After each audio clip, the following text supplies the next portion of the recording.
গল্পের আসর বাই অবনীলা চ্যানেলে আপনাদের সবাইকে স্বাগত জানাচ্ছি।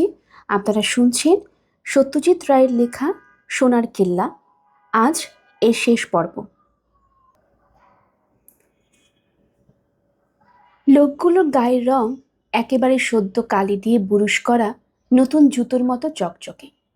দুটোর মধ্যে একটা লোক এবার একটা সিগারেট বার করে মুখে পুরল। তারপর পকেট থাবড়ে থুবড়ে একটা দিয়াশলাইয়ের বাক্স বার করে সেটা খালি দেখে ট্রেনের লাইনের দিকে ছুঁড়ে ফেলে দিল। খচ করে একটা শব্দ শুনে ফেলুদার দিকে চেয়ে দেখি সে তার লাইটারটা জ্বালিয়ে লোকটার দিকে এগিয়ে যেছে। লোকটা প্রথমে একটু অবাক, তারপর মুখ বাড়িয়ে সিগারেটটা ধরিয়ে ফেলুদার কাছ থেকে লাইটারটা নিয়ে নেড়ে চেড়ে দেখে, এখানে সেখানে টিপে ফস করে সেটাকে জ্বালালো। লালমোহনবাবু কি জানি বলতে গেলেন, কিন্তু গলা দিয়ে পরিষ্কার আওয়াজ বেরল না। লোকটা আরও 3বার লাইটারটা জ্বালিয়ে নিভিয়ে সেটা ফেলুদাকে ফেরত দিয়ে দিল। লালমোহনবাবু এবার ঢাকনা লাগানো টিনটা সুটকেসে ভরতে গিয়ে পুরো টিনটাই হাত থেকে ফেলে গতবারের চেয়ে আরও 4 গুণ বেশি শব্দ করে বসলেন। ফেলুদা সেদিকে কোনো ভ্রুক্ষেপ না করে তার থলি থেকে নীল খাতাটা বার করে এই টিমটিমে আলোতেই সেটা উল্টে পাল্টে দেখতে লাগলো। হঠাৎ লক্ষ্য করলাম টিকিট ঘরের পেছনে কিছুটা দূরে একটা কাটা ঝোপের ওপর কোত্থেকে জানি একটা আলো এসে পড়েছে। আলোটা বাড়ছে, এবার একটা গাড়ির আওয়াজ পেলাম। জয়সলমীরের দিক থেকে আসছে গাড়িটা। যাক বাবা, মনে হচ্ছে গুরুবচনের সমস্যার সমাধান হলেও হতে পারে। গাড়িটা হুশ করে নাকের সামনে দিয়ে যোধপুরের দিকে চলে গেল। ঘড়িতে দেখলাম 7:30। ফেলুদা খাতা থেকে মুখ তুলে লালমোহন বাবুর দিকে চাইল, তারপর বলল, আচ্ছা লালমোহন বাবু, আপনি তো গল্প টল্প লেখেন, বলুন তো ফোসকা জিনিসটা কি এবং ফোসকা কেন পড়ে? ফোসকা ফোসকা লালমোহনবাবু থতমত খেয়ে গেছেন। কেন পড়ে মানে? এ ধরুন আপনি সিগারেট ধরাতে গিয়ে হাতে ছ্যাঁকা লাগলো, সে তো বুঝলাম, কিন্তু ফোসকা পড়বে কেন? কেন? ও, আই সি, কেন? ঠিক আছে, এবার বলুন তো একটা লোককে মাথার উপর থেকে দেখলে তাকে বেটে মনে হয় কেন? লালমোহনবাবু চুপ করে হা করে চেয়ে রইলেন। আবছা আলোয় দেখলাম তিনি হাত কচলাচ্ছেন। পাশের লোক দুটো এক সুরে একভাবে গল্প করে চলেছে। ফেলুদা এক দৃষ্টিতে লালমোহনবাবুর দিকে তাকিয়ে রয়েছে। লালমোহনবাবু জিভ দিয়ে ঠোঁট চেটে বললেন, আমাকে এসব মানে কোশ্চেন। আরেকটা প্রশ্ন আছে লালমোহনবাবু, এটার উত্তর আপনি নিশ্চয়ই জানেন। লালমোহনবাবু নির্বাক। ফেলুদা যেন তাকে হিপনোটাইজ করে ফেলেছে। আজ সকালে আপনি সার্কিট হাউসের পেছনের বাগানে আমার জানালার কাছে কি করছিলেন? লালমোহনবাবু এক মুহূর্ত পাথর, তারপরে তিনি একেবারে হাত পা ছুঁড়ে হাউমাউ করে উঠলেন। আরে মশাই, আপনার কাছেই তো যাচ্ছিল, আপনার কাছেই। এমন সময় ময়ূরটা এমন চেঁচিয়ে উঠল, আর তারপর একটা চিৎকার শুনলাম, কেমন যেন নার্ভাস টার্ভাস হয়ে। আমার ঘরে যাবার কি অন্য রাস্তা ছিল না? আর আমার কাছে আসার জন্য মাথায় পাগড়ি আর গায়ে চাদর দিতে হয়? আরে মশাই, গায়ের চাদর তো বিছানার চাদর, আর পাগড়ি তো সার্কিট হাউসের তোয়ালে। একটা ডিসগাইজ না হলে লোকটার উপর স্পাইং করব কি করে? কোন লোকটা? Mister trotter, very suspicious. ভাগ্যে গেছলুম। কি পেলুম দেখুন না, ওর জানালার বাইরে ঘাসের ওপর সিক্রেট কোড। এইটাই তো আপনাকে দিতে চাচ্ছিলুম, আর ঠিক সেই সময় ময়ূরটা চেঁচামেচি লাগিয়ে সব ভণ্ডুল করে দিলে। আমি লক্ষ্য করলাম লালমোহন বাবুর ঘড়িটা। সত্যি, এই ঘড়িটাই তো দেখেছিলাম ছাদ থেকে। লালমোহন বাবু সুটকেস খুলে তার খাপ থেকে একটা কোঁকড়ানো কাগজের টুকরো বার করে ফেলুদাকে দিল। বুঝলাম কাগজটাকে দলা পাকানো হয়েছিল, সেটা আবার সোজা করা হয়েছে। ফেলুদার পাশে গিয়ে কেরোসিনের আলোতে দেখলাম কাগজটায় পেন্সিল দিয়ে লেখা আছে, IP 1625 plus U, U minus M. Feluda ভীষণভাবে ভ্রু কুঁচকে কাগজটার দিকে চেয়ে রইল। আমি আলজেব্রার মাথামুন্ডু কিছুই বুঝলাম না, যদিও লালমোহন বাবু দুবার ফিস করে বললেন, হাইলি সাসপিশাস।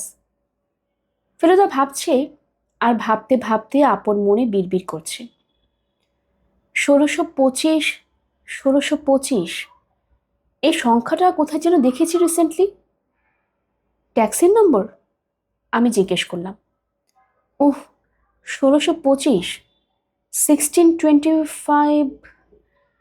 ফেলুদা কথাটা শেষ না করে এক ঝটকায় থলে থেকে ব্র্যাডোস টাইম টেবিলটা বার করলো। পাতা ভাঁজ করা জায়গাটায় খুলে পাতার উপর থেকে নিচের দিকে আঙ্গুল চালিয়ে এক জায়গায় এসে থামল। ইয়েস, 1625 হচ্ছে অ্যারাইভাল। কোথায়? জিজ্ঞেস করলাম। পোকরানে।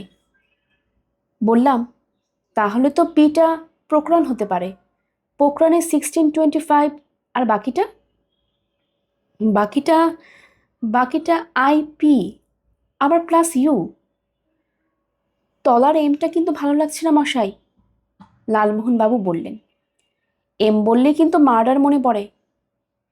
দাঁড়ান মশাই, আগে ওপরেরটা পাঠ্যোদ্ধার করি। লালমোহন বাবু বিড়বিড় করে বললেন, murder mystery, massacre monster. Feluda কোলের উপর কাগজটা খোলা রেখে ভাবতে লাগলো। লালমোহন বাবু গজার টিনটা বার করে আমাদের আবার অফার করলেন। আমি একটা নেবার পর ফেলুদার দিকে টিনটা এগিয়ে দিয়ে ভদ্রলোক বললেন, ভালো কথা, আমি যে আপনার জানালার কাছে গিয়েছিলাম সেটা কি করে বুঝলেন স্যার? আপনি কি আমায় দেখে ফেলেছিলেন নাকি? ফেলুদা একটা গজা তুলে নিয়ে বলল, পাগড়িটা খোলার পর বোধহয় চুলটা আঁচড়াননি। ঘটনাটার কিছুক্ষণ পর যখন আপনার সঙ্গে দেখা হয় তখন আপনার চুলের অবস্থাটা দেখে সন্দেহ হয়েছিল। ভদ্রলোক হেসে বললেন, কিছু মনে করবেন না স্যার, আপনাকে কিন্তু সেন্ট গোয়েন্দা বলেই মনে হচ্ছে। ফেলুদা এবার তার একটা কার্ড বার করে লালমোহন বাবুকে দিল।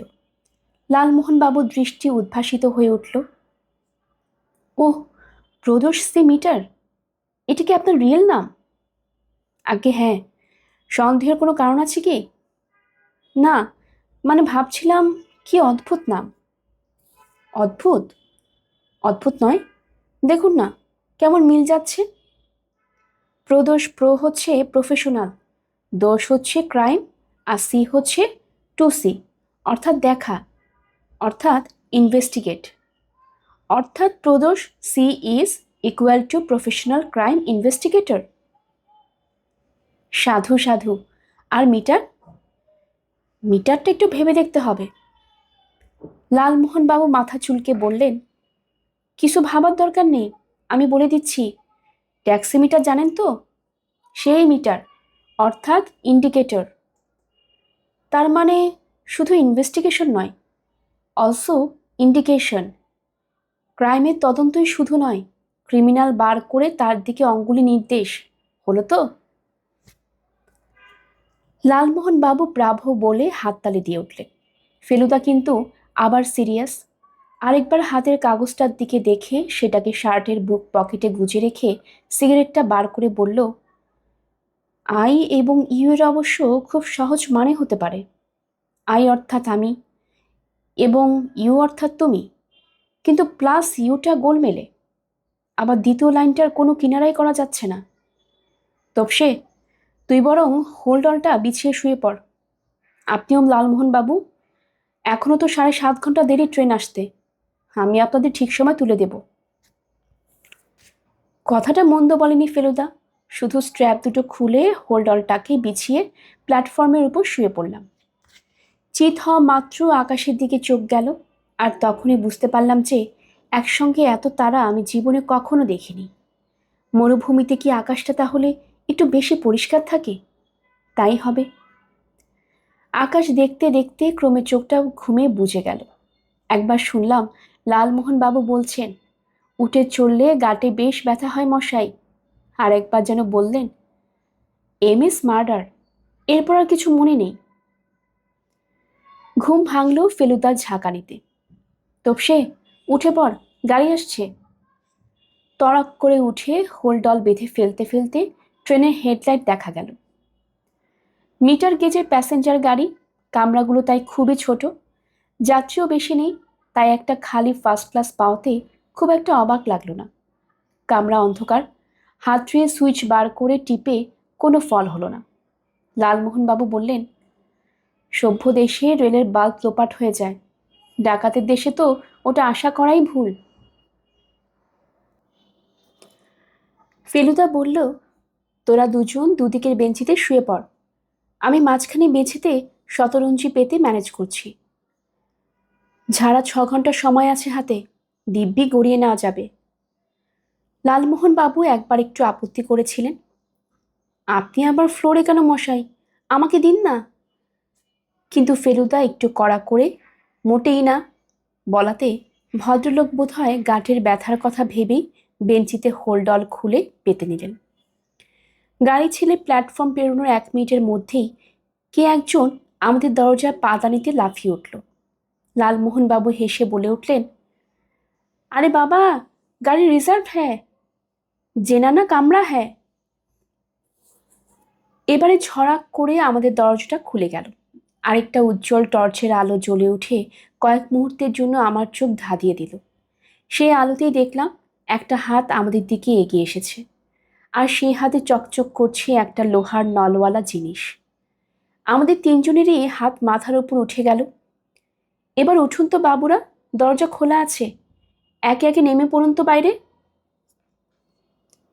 এই যে মন্দার বোসের গলা, গাড়ি যে চলছে, কাপা গলায় বলে উঠলেন লালমোহনবাবু। শটে আপ। মন্দার বোস গর্জন করে দুপা এগিয়ে এলেন। টর্চের আলোটা অনবরত আমাদের তিনজনের ওপর ঘোরাফেরা করছে।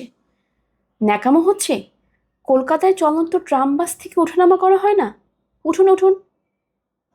কথাটা শেষ হতে না হতে এমন একটা ব্যাপার ঘটে গেল যেটা আমি জীবনে কোনো দিনও ভুলব না। ফেলুদার ডান হাতটা একটা বিদ্যুতের শিখার মতো নেমে এসে তার নিজের শতরঞ্চির সামনের দিকটা খামচে ধরে মারল একটা প্রচণ্ড হ্যাচকা টান, আর তার ফলে মন্দার বোসের পা দুটো সামনের দিকে হড়কে ছটকে শূন্যে উঠে গিয়ে উপরের শরীরটা এক বটকায় চিতিয়ে দরম করে লাগলো কামরার দেয়ালে। আর সেই সঙ্গে তার ডান হাত থেকে রিভলভারটা ছিটকে বেরিয়ে গিয়ে পড়ল লালমোহনবাবুর বেঞ্চিতে। আর বাঁ হাত থেকে জ্বলন্ত টর্চটা ফসকে গিয়ে পড়ল মেঝেতে। মন্দার বসে পুরো শরীরটা মাটিতে পড়বার আগেই লাফ দিয়ে উঠে দাঁড়িয়েছে ফেলুদা, তার হাতে কোটের ভেতর থেকে বার করা তার নিজের রিভলভার। Get up. ফেলুদা মন্দার বোসকে উদ্দেশ্য করে গর্জিয়ে উঠল। মিটার গেজের গাড়ি প্রচণ্ড শব্দ করে দুলে দুলে এগিয়ে চলেছে মরুভূমির মধ্য দিয়ে। লালমোহনবাবু ইতিমধ্যেই মন্দারবাবুর রিভলভারটা তার জাপান এয়ারলাইন্সের ব্যাগের মধ্যে ঢুকিয়ে দিয়েছেন। উঠুন বলছি। ফেলুদা আবার গর্জিয়ে উঠল। টর্চটা মাটিতে গড়াগড় যাচ্ছে, অথচ বুঝতে পারছি সেটা মন্দার বোসের ওপর ফেলা উচিত, নইলে লোকটা অন্ধকারের সুযোগ নিয়ে একটা গোলমাল করতে পারে। এই কথাটা ভেবে টর্চটা তুলতে গিয়ে হয়ে গেল সর্বনাশ। আর সেটা এমনই সর্বনাশ যে সেটার কথা ভাবতে এখনো আমার রক্ত ঠান্ডা হয়ে যায়। মন্দার বসে শরীরের উপর দিকটা ছিল আমার বেঞ্চির দিকে। আমি যেই টর্চটা তুলতে নিচু হয়েছি, ভদ্রলোক তৎক্ষণাৎ একটা আচমকা ঝাঁপ দিয়ে আমাকে জাপটে ধরে আমাকে শুদ্ধ উঠে দাঁড়ালেন। তার ফলে মন্দার বোস আর ফেলুদার মাঝখানে পড়ে গেলাম আমি। এই চরম বিপদের সময়ও মনে মনে লোকটার শয়তানি বুদ্ধির তারিফ না করে পারলাম না।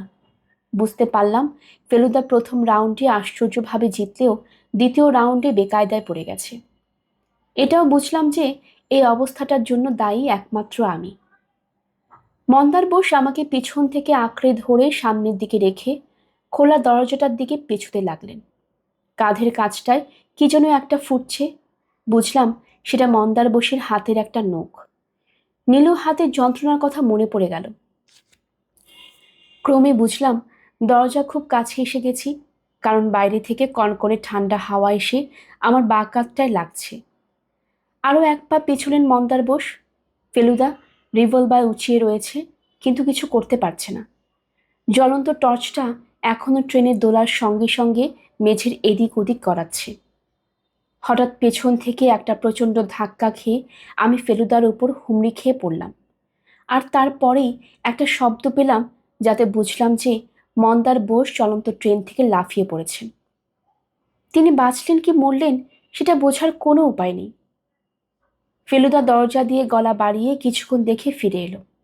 তারপর যথাস্থানে রিভলভারটাকে চালান দিয়ে নিজের জায়গায় বসে পড়ে বলল, দু একটা হাড়গোড় অন্তত না ভাঙলে খুব আক্ষেপের কারণ হবে।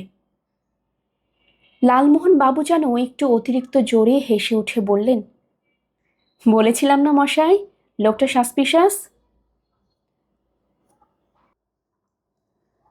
আমি এর মধ্যে ফ্লাক্স থেকে খানিকটা জল খেয়ে নিয়েছি।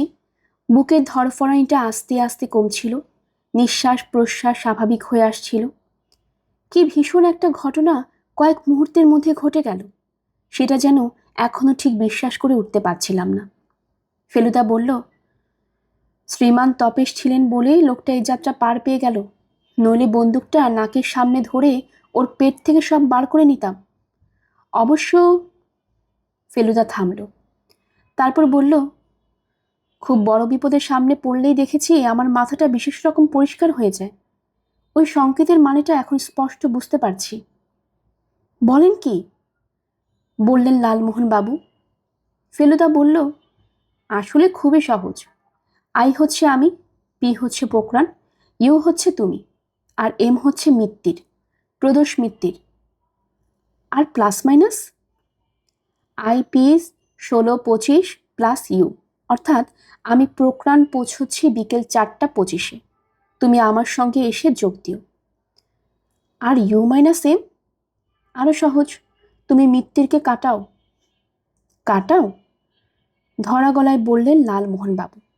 তার মানে মাইনাস হচ্ছে মার্ডার? মার্ডারের প্রয়োজন কি? মাঝপথে চলন্ত ট্রেন থেকে নামিয়ে দিলে এক তো জখম হওয়ার সম্ভাবনা ছিলই, তার উপর 24 ঘন্টা অপেক্ষা করতে হতো পরের ট্রেনের জন্য। তার মধ্যে ওদের কার্যসিদ্ধি হয়ে যেত। দরকারটা ছিল আমাদের জয়সলমীর থেকে মাইনাস করা। সেজন্যই তো রাস্তায় এত পেরেকের ছড়াছড়ি। সেটাই কাজ হয়নি বুঝতে পেরে শেষটায় ট্রেন থেকে নামানোর চেষ্টা। এতক্ষণে হঠাৎ একটা জিনিস খেয়াল করলাম। ফেলুদাকে বললাম, চুরুটের গন্ধ পাচ্ছি ফেলুদা। ফেলুদা বলল, সেটা লোকটা কামরায় ঢোকামাত্র পেয়েছি। সার্কিট হাউসে কোনো ব্যক্তি যে চুরুট খাচ্ছেন সেটা আগেই বুঝেছি। মুকুলের হাতের সেটাই রাংতাটা চুরুটেই জড়ানো থাকে। আর ভদ্রলোকের একটা নখ ভীষণ বড়। আমার কাঠটা বোধ হয় নীলুর হাতের মতোই ছড়ে গেছে। কিন্তু যিনি ইনস্ট্রাকশন দিচ্ছেন সেই আইটি কি নেই? জিজ্ঞেস করলেন লালমোহন বাবু। ফেলুদা গম্ভীর গলায় বলল, সার্কিট হাউসে পাওয়া ইংরেজিতে লেখা হুমকি চিঠির সঙ্গে এই সংকেতের লেখা মিলিয়ে তো একটা লোকের কথাই মনে হয়। কে?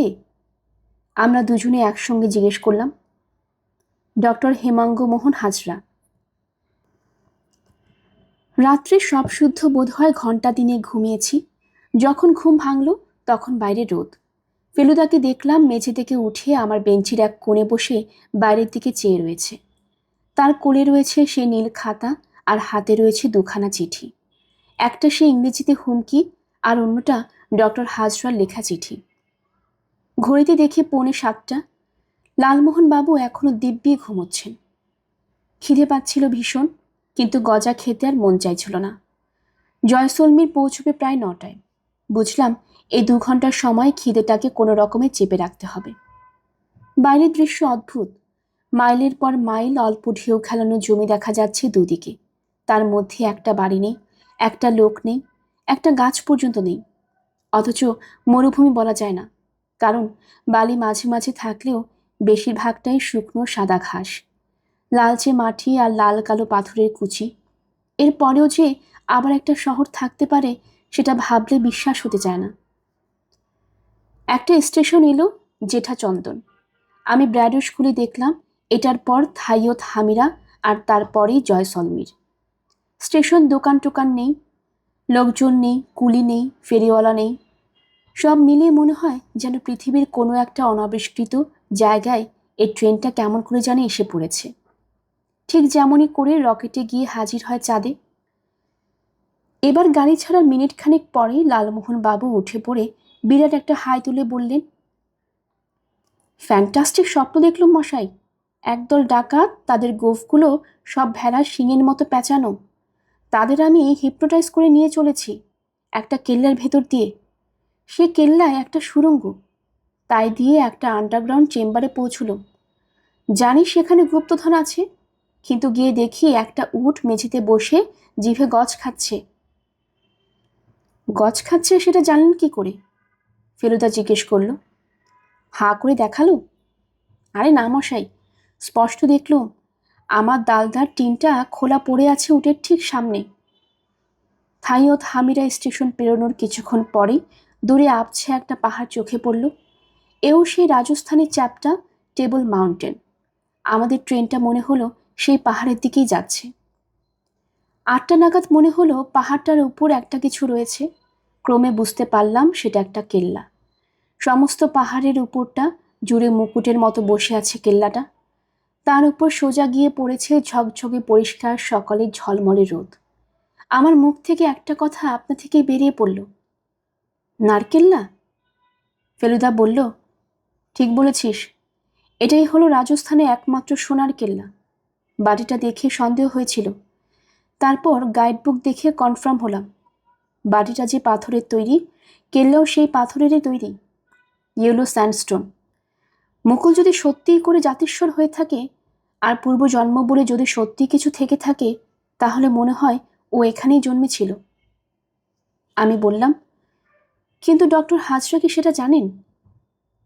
ফেলুদা এ কথার কোনো উত্তর না দিয়ে এক দৃষ্টে কেল্লার দিকে চেয়ে থেকে বলল, জানিস তো সে অদ্ভুত এই সোনালি আলো, মাকড়সার জালের নকশাটা চোখের সামনে স্পষ্ট দেখতে পাচ্ছি এই আলোয়। জয়সলমের স্টেশনে নেমে প্রথমে যেটা করলাম সেটা হচ্ছে একটা খাবারের দোকানে গিয়ে চা আর একটা নতুন রকমের মিষ্টি খেয়ে খিদেটাকে মিটিয়ে নিলাম। ফেলুদা বলল, মিষ্টি জিনিসটা নাকি দরকার, ওতে গ্লুকোজ থাকে, সামনে পরিশ্রম আছে, গ্লুকোজে এনার্জি দেবে। স্টেশনের বাইরে এসে দেখলাম গাড়িটারি কোনো বালাই নেই। একটা জিপ আছে দাঁড়িয়ে, তবে সেটা যে ভাড়ার নয় সেটা দেখেই বোঝা যায়।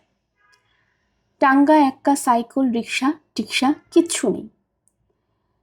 আমরা যখন ট্রেন থেকে নেমেছিলাম তখন একটা কালো অ্যাম্বাসেডর দাঁড়িয়ে থাকতে দেখেছিলাম, এখন দেখছি সে গাড়িটাও নেই। ফেলুদা বলল, জায়গাটা ছোট সেটা বোঝাই যাচ্ছে, কাজে এক জায়গা থেকে আরেক জায়গার দূরত্ব বেশি নয় নিশ্চয়ই। ডাকবাংলো একটা আছে, সেটা গাইডবুকে লিখেছে, আপাতত সেটার খোঁজ করা যাক। যে যার মালপত্র হাতে নিয়ে স্টেশন থেকে বেরিয়ে পড়লাম। কাছে একটা পেট্রোল স্টেশনে একটা লোককে জিজ্ঞেস করতেই সে রাস্তা বাতলে দিল। বুঝলাম যে ডাকবাংলোয় যাবার জন্য পাহাড়ে উঠতে হবে না, সেটা পাহাড়ের দক্ষিণ দিকে সমতল জমির উপরেই। হাঁটতে হাঁটতে রাস্তার বালির ওপর টায়ারের দাগ দেখে ফেলুদা বলল, অ্যাম্বাসেডরটা ওই রাস্তাতেই গেছে বলে মনে হচ্ছে। প্রায় 15 মিনিট হাঁটার পর একটা একতলা বাড়ির সামনে কাঠের ফলকে দেখা দেখে বুঝলাম আমরা ডাকবাংলোয় এসে গেছি। বাংলোর সামনেই দেখি কালো অ্যাম্বাসেডরটা দাঁড়িয়ে আছে। আমাদের দেখতে পেয়েই বোধহয় একটা খাকি শার্ট, খাটো ধুতি আর পাকানো পাগড়ি পরা বুড়ো লোক পাশের একটা আউট হাউস থেকে বেরিয়ে আমাদের দিকে এগিয়ে এলো। ফেলুদা তাকে হিন্দিতে জিজ্ঞেস করলো সে চৌকিদার কিনা। লোকটা মাথা নেড়ে হ্যাঁ বুঝিয়ে দিল। তার চাউনি দেখে বুঝলাম যে আমাদের আশাটা তার কাছে অপ্রত্যাশিত, আর ব্যাপারটা সে একটু সন্দেহের চোখে দেখছে, কারণ পারমিশন ছাড়া বাংলোয় থাকতে দেয় না এটা আমি জানি। ফেলুদা বাংলোয় থাকার প্রশ্নটা তুললই না। সে বলল যে সে আপাতত সে শুধু মালগুলো রেখে যেতে চায়, তারপর পারমিশনের চেষ্টা করে দেখবে। চৌকিদার বলল সেটার জন্য রাজার সেক্রেটারির কাছে যেতে হবে। রাজবাড়ি কোন দিকে সেটাও সে হাত তুলে দেখিয়ে দিল। দূরে গাছপালার মাথার উপর দিয়ে হলদে পাথরের তৈরি প্যালেসের খানিকটা অংশ দেখতে পেলাম। চৌকিদার মালগুলো রাখতে দিতে কোনো আপত্তিও করল না। তার একটা কারণ অবশ্য এই যে ফেলুদা ইতিমধ্যে তার হাতে একটা কড়কড়ে 2 টাকার নোট গুঁজে দিয়েছে। একটা ঘরের মধ্যে সুটকেস বিছানা রেখে ফ্লাস্কগুলোতে জল ভরে কাঁধে ঝুলিয়ে নিয়ে চৌকিদারকে জিজ্ঞেস করা হলো কেল্লায় যেতে হলে কোন রাস্তা দিয়ে যেতে হবে। You want to go to the fort?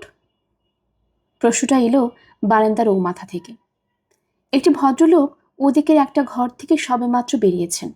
ফর্সা রং, বয়স 40-এর বেশি নয়, খুব মন দিয়ে ছাটা সরু একটা গোঁফ চোখা নাকের নিচে। এবার আরেকটু বেশি বয়সের আরও একটি ভদ্রলোক ঘর থেকে বেরিয়ে প্রথম ভদ্রলোকটির পাশে দাঁড়ালেন। এর হাতে একটা লাঠি, যেমন লাঠি আমরা যোধপুরে বাজারে দেখেছি, আর গায়ে কেমন যেন একটা বেখাপ্পা কালো স্যুট। এরা দুজনে কোন দেশে সেটা বোঝা গেল না। লক্ষ্য করলাম দ্বিতীয় ভদ্রলোকটি একটু যেন খোঁড়াচ্ছেন, আর সেই জন্যই বোধহয় তার লাঠির দরকার হচ্ছে। ফেলুদা বলল, ফোর্টটা একবার দেখতে পারলে মন্দ হতো না। Come along with us, we are going that way. Feluda কয়েক সেকেন্ডের জন্য কি যেন ভেবে যেতে রাজি হয়ে গেল। Thank you very much, that is very kind of you. আমরা গাড়ির দিকে যাবার সময় লালমোহনবাবু ফিস ফিস করে বললেন, এরা আবার চলন্ত মোটর গাড়ি থেকে নামিয়ে দিতে চাইবে না তো? গাড়ি কেল্লার দিকে রওনা দিল। লাঠিওয়ালা ভদ্রলোক জিজ্ঞেস করলেন, are you from Calcutta? Feluda বলল, হ্যাঁ। বাঁ দিকে বালির উপর দূরে দেখলাম দেবীকুণ্ডের মতো কতগুলো স্মৃতিস্তম্ভ রয়েছে। ফেলুদা বলল, ও জিনিসটা নাকি রাজস্থানের সব শহরে রয়েছে। আমাদের গাড়ি ক্রমে পাহাড়ের গা বেয়ে চড়াই উঠতে আরম্ভ করল। মিনিট খানেক ওঠার পর পেছন থেকে আরেকটা গাড়ির শব্দ পেলাম। গাড়িটা ক্রমাগত হর্ন দিচ্ছে, অথচ আমরা যে খুব আস্তে চলছিলাম তাও নয়। তাহলে লোকটা বারবার হর্ন দিচ্ছে কেন? ফেলুদা দুই ভদ্রলোকের সঙ্গে পেছনে বসেছিল। সে হঠাৎ ঘাড় ফিরিয়ে কাচের মধ্য দিয়ে দেখে নিয়ে আমাদের গাড়ির ড্রাইভারকে উদ্দেশ্য করে বলে উঠলেন, রোক্কে রোক্কে। আমাদের গাড়ি রাস্তার এক পাশে থামতেই আমাদের ডান পাশে এসে দাঁড়ালো একটা ট্যাক্সি। তার স্টিয়ারিং ধরে হাসি মুখে বসে আমাদের সেলাম জানাচ্ছেন গুরুবচন সিং। আমরা তিনজনে নেমে পড়লাম। ফেলুদা ভদ্রলোক দুজনকে ইংরেজিতে বলল, আপনাদের অনেক ধন্যবাদ। আমাদের নিজেদের ট্যাক্সিটা পথে খারাপ হয়ে গিয়েছিল, সেটা এসে পড়েছে। গুরুবচন বলল, ভোর 6:30টায় নাকি একটা চেনা ট্যাক্সি জয়সলমীর থেকে ফিরছিল। তার কাছ থেকে স্পেয়ার চেয়ে নিয়েছে। 90 মাইল রাস্তা নাকি সে 2 ঘন্টায় এসেছে। এখানে এসে পেট্রোল স্টেশনটায় দাঁড়িয়েছিল। হঠাৎ কালো অ্যাম্বাসেডরটার ভিতর দিয়ে আমাদের দেখতে পায়। আরও খানিকটা পথ যেতেই আমরা একটা বাজারের মধ্যে এসে পড়লাম। চারিদিকে দোকানপাট গিজগিজ করছে, লাউড স্পিকারে হিন্দি ফিল্মের গান হচ্ছে। একটা ছোট্ট সিনেমা হাউসের বাইরে আবার হিন্দি ছবির বিজ্ঞাপনও রয়েছে। आप लोग किला देखने मांगता? গুরুবচন সিং জিজ্ঞেস করল। ফেলুদা হ্যাঁ বলতে গুরুবচন সিং ট্যাক্সি থামালো। ইয়ে হ্যাঁ কিল্লে কা গেট। ডান দিকে চেয়ে দেখি একটা পেল্লা ফটক, তারপর পাথরে বাঁধানো রাস্তায় চড়াই উঠে গেছে আরেকটা ফটকের দিক। বুঝলাম এটা বাইরের গেট আর ভেতরটা আসল গেট। দ্বিতীয় গেটের পেছন থেকে খাড়াই উঠে গেছে জয়সলমীরের সোনার কেল্লা। গেটের বাইরে একটা লোক দাঁড়িয়ে আছে, তাকে দেখলেই প্রহরী বলে বোঝা যায়।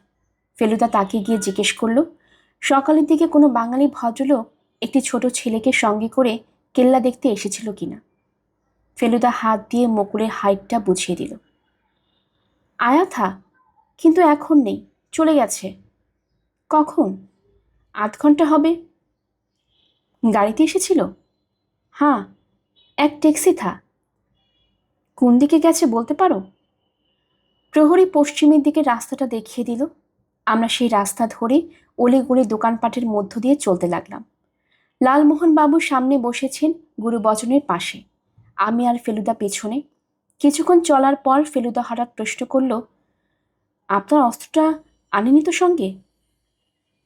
লালমোহনবাবু অন্য মনস্কতার মধ্যে হঠাৎ প্রশ্ন শুনে চমকে বললেন, ভোপালি? ইয়ে মানে গিয়ে আপনার ভোজালি? হ্যাঁ, আপনার নেপালি ভোজালি। সে তো সুটকেসে স্যার। তাহলে আপনার পাশে রাখা জাপান এয়ারলাইন্সের ব্যাগ থেকে মন্দার বসে রিভলভারটা বার করে কোটের তলায় বেল্টের মধ্যে গুজুন, যাতে বাইরে থেকে বোঝা না যায়। লালমোহন বাবুর নড়াচড়া থেকে বুঝলাম তিনি ফেলুদার আদেশ পালন করছেন। এই সময় তার মুখটা দেখতে ভীষণ ইচ্ছে করছিল। কিচ্ছু না, ফেলুদা বলল। গোলমাল দেখলে স্রেফ ট্যাগ করে ওটি বার করে সামনের দিকে পয়েন্ট করে দাঁড়িয়ে থাকবেন। আর পেছনের দিয়ে যদি পেছনে কিছু হচ্ছে বুঝলে আপনি নিজে ঘুরে যাবেন, তখনই সেটা সামনে হয়ে যাবে। আর আপনি আপনি বুঝি আজ মানে নন ভায়োলেন্ট? সেটা প্রয়োজন বুঝে। ট্যাক্সিটা বাজার ছড়িয়ে একটা খোলা জায়গায় এসে পড়ল। আমরা এর মধ্যে আরও দু একজনকে জিজ্ঞেস করে অন্য ট্যাক্সিটা কোন পথে গেছে জেনে নিয়েছি। তাছাড়া রাস্তার বালির ওপর মাঝে মাঝে টায়ারের দাগ দেখতে পাচ্ছি, আর তাতেই বুঝতে পারছি যে আমরা হেমাঙ্গ হাজরা রাস্তাতেই চলেছি। গুরুবচন সিং বলল, ये है मोहनगढ़ जाने का रास्ता और एक मील जाना सीखता। उसके बाद रास्ता बहुत खराब है, जीप छोड़ के दूसरा गाड़ी नहीं जाता। 1 মাইলও অবশ্য যেতে হলো না। কিছু দূর গিয়ে দেখতে পেলাম রাস্তার এক ধারে একটা ট্যাক্সি দাঁড়িয়ে আছে। রাস্তার ডান দিকে খানিকটা দূরে রয়েছে একসঙ্গে অনেকগুলো পরিত্যক্ত একতলা ছাদ ছাড়া খুপড়ির মতো পাথরের বাড়ি। বুঝলাম এটাও হচ্ছে একটা প্রাচীন গ্রাম, যেমন গ্রাম আমরা এর আগে আরও দু একটা দেখেছি। এসব গ্রাম থেকে লোকজন নাকি বহুকাল আগে চলে গেছে, শুধু দেয়ালগুলো পাথরের তৈরি বলে এখনো দাঁড়িয়ে আছে। গুরুবচন সিংকে অপেক্ষা করতে বলে আমরা বাড়িগুলোর দিকে এগোলাম। সর্দারজি দেখলাম গাড়ি থেকে নেমে অন্য ট্যাক্সির দিকে এগিয়ে গেল, বোধহয় জাত ভাইয়ের সঙ্গে আড্ডা মারতে। চারদিক থমথম করছে। পেছন দিকে চাইলে দূরে দেখা যাচ্ছে পাহাড়ের মাথায় জয়সলমীরের কেল্লা। রাস্তার উল্টো দিকে খাড়াই উঠে গেছে পাহাড়। তার ঠিক পায়ের কাছে একটা প্রকাণ্ড খোলা জায়গা জুড়ে মাটিতে পোতা শিল নোড়ার মতো হলদে পাথরের সারি। ফেলুদা ফিসফিস করে বলল, যোদ্ধাদের কবর। লালমোহন বাবু খসখসে মিহি গলায় বললেন, আমার কিন্তু আবার লো ব্লাড প্রেশার। কিচ্ছু ভাববেন না। ফেলুদা বলল, দেখতে দেখতে হাই হয়ে যেমনটি চাই তেমনটি হয়ে যাবে। বাড়িগুলো কাছে এসে পড়েছি। সারি সারি বাড়ির মাঝখান দিয়ে চলে গেছে সোজা রাস্তা। বেশ বুঝলাম এ গ্রাম বাংলাদেশের গ্রামের মতো নয়, এর মধ্যে একটা সহজ জ্যামিতিক প্ল্যান আছে।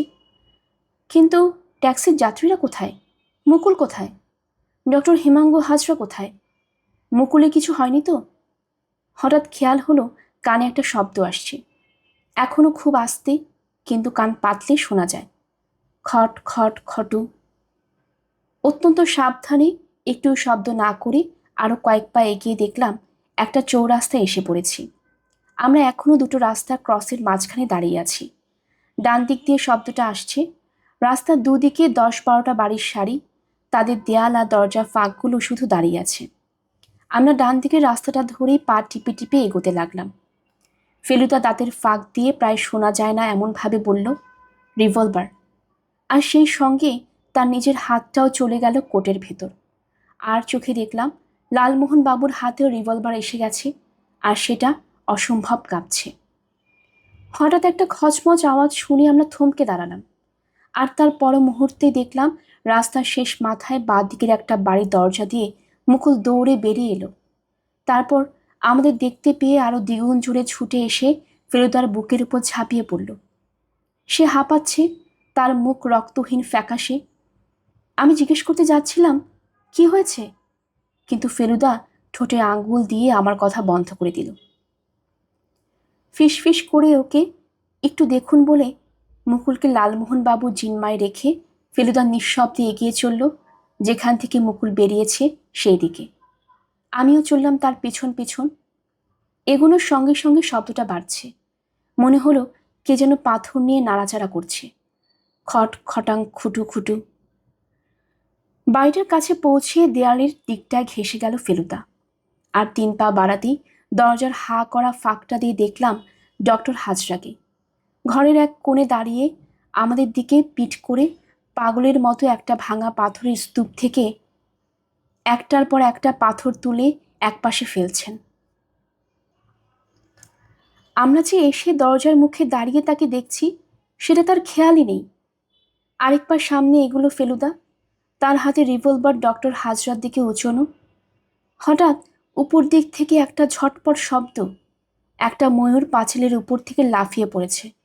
মাটিতে পড়েই তীর বেগে ছুটে গিয়ে ময়ূরটা উপুর হওয়া ডক্টর হাজরার বা কানের ঠিক নিচে একটা সাংঘাতিক ঠোকর মারল। ডক্টর হাজরা যন্ত্রণায় আর্তনাদ করে হাত দিয়ে ঠোকরানোর জায়গাটা চেপে ধরতেই তার সাদা শার্টের আস্তিনটা লাল হয়ে উঠল। এদিকে ময়ূরটা ঠোকর মেরেই চলেছে। তার মধ্যেই ডক্টর হাজরা পালাতে গিয়ে আমাদের সামনে দেখে ভূত দেখার মতো ভাব করলেন। আমরা দরজা ছেড়ে পিছিয়ে দাঁড়ালাম, আর ময়ূর তাকে ঠুকরে ঘর থেকে বার করে দিল। গুপ্তধনের জায়গায় যে ময়ূরের বাসা থাকবে আর তার মধ্যে যে ডিম থাকবে, এটা বোধহয় আপনি ভাবতে পারেননি, তাই না? ফেলুদার গলার স্বর ইস্পাত, তার রিভলভার ডক্টর হাজরার দিকে তাক করা। বেশ বুঝতে পারছিলাম যে ডক্টর হাজরাই শয়তান, আর তার শাস্তিও হয়েছে চমৎকার।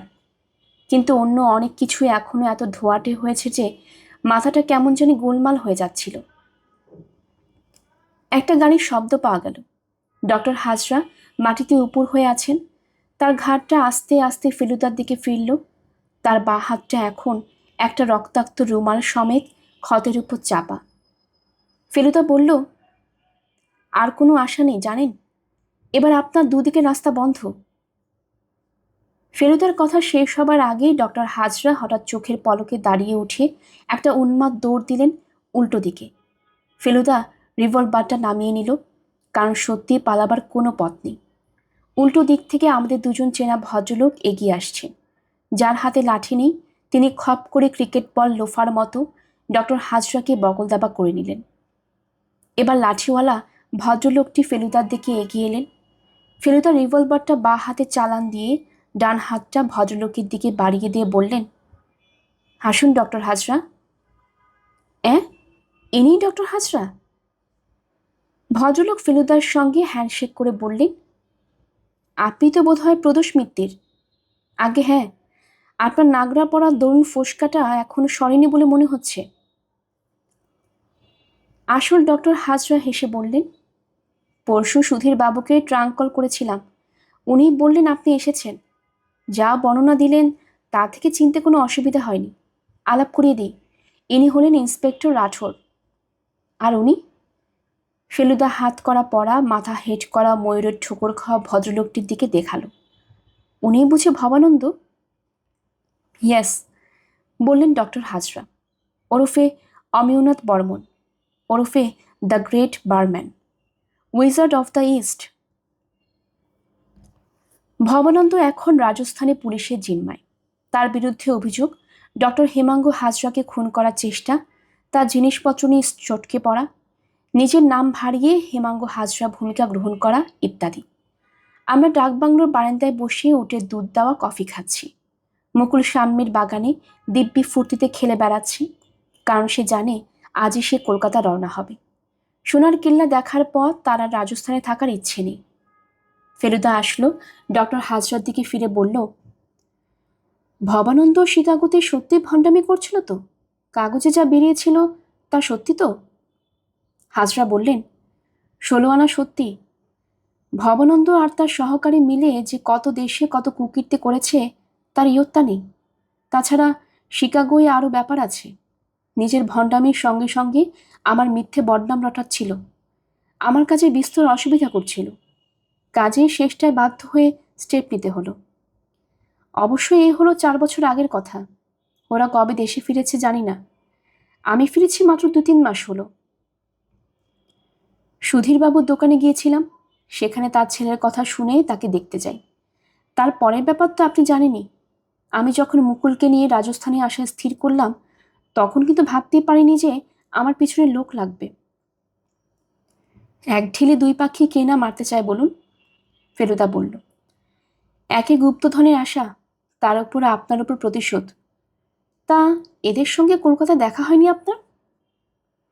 মোটেই না। প্রথম দেখা হয় একেবারে বান্দিকু স্টেশনের রিফ্রেশমেন্টের রুমে।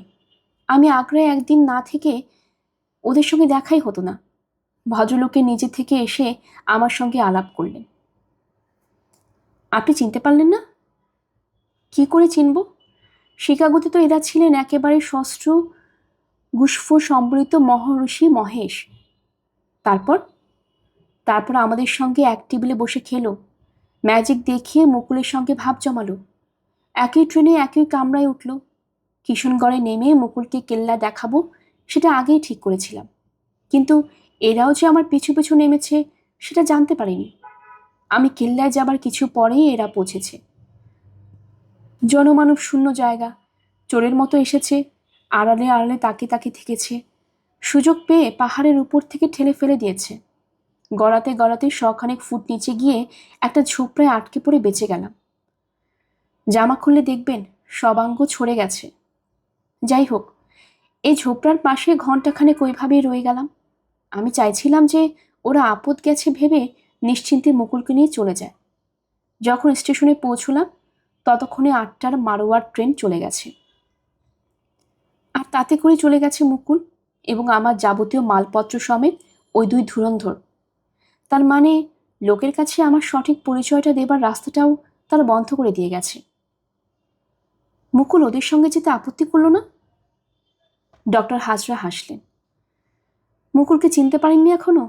নিজের বাপ মায়ের উপরে যখন ওর টান নেই, তখন দুজন অচেনা লোকের মধ্যে ও পার্থক্য করবে কেন? ভবানন্দ বলেছে ওকে সোনার কেল্লা দেখাবে, ব্যাস ফুরিয়ে গেল।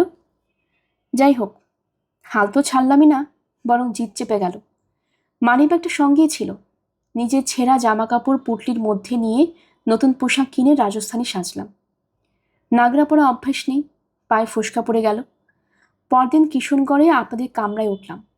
মারোয়ার থেকেও একই ট্রেনে যোধপুরে এলাম। রঘুনাথ সরায়ে উঠলাম। চেনা লোক ছিল শহরে, প্রফেসর ত্রিবেদী। তাকে গোড়ায় কিছু জানালাম না। বেশি হই হল্লা হলে ওরা পালাতে পারে, কিংবা মুকুল ভয় পেয়ে বেঁকে বসতে পারে। আমি নিজেই আজ করেছিলাম জয়সলমীরই আসল জায়গা। এখন খালি অপেক্ষা কবে ভবানন্দ মুকুলকে নিয়ে জয়সলমীরে পাড়ি দেয়। তার আগে পর্যন্ত আমার কাজ হবে ভবানন্দ মুকুলকে চোখে চোখে রাখা। সেদিন সার্কিট হাউসের বাইরে তো আপনি ঘুরছিলেন। হ্যাঁ, আর তাতেও তো এক ফ্যাসাদ। মুকুল দেখে আমাকে চিনে ফেলেছে। অন্তত সেরকম একটা ভাব করেই গেট থেকে বেরিয়ে সোজা আমার দিকে চলে আসছিল। তারপর আপনি ভবানন্দকে ফলো করে পোকরানে গাড়িতে উঠলেন। হ্যাঁ, আর সবচেয়ে মজা, ট্রেন থেকে দেখতে পেলাম আপনারা গাড়ি থামাতে চেষ্টা করছেন। সেটা নিশ্চয় ভবানন্দ দেখেছিল, আর তাই জেনে গিয়েছিল রান্দাওয়াতেই হয়তো আমরা ট্রেন ধরব।